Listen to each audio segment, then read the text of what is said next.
আসসালামু আলাইকুম। একটু আপনার সঙ্গে কথা বলতে চাচ্ছিলাম। এটা মানে কারা আন্দোলন করতেছে এখানে? এখানে এখন আন্দোলন, এই জায়গায় আন্দোলন করতেছি আমরা ওলামা ইকরাম।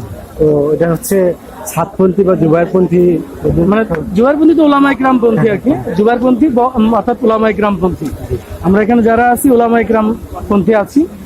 আর আমরা এখানে আসার কারণ হলো যে গত রাতে যে 3টার দিকে অতর্কিত একটা সাতপন্থী সন্ত্রাসীদের যে একটা হামলা, যেখানে আমাদের 3জন ভাই জায়গায় মারা যায় এবং আরো 4জন ভাই আপনার ওই হসপিটালে গিয়ে মারা যায়, এবং আর বেশ কিছু আমাদের সাথী ভাইয়েরা মৃত্যুর সাজ্জায় এবং আরো অনেকেই আহত। তো এটার আমরা একটা সুষ্ঠু বিচার চাই।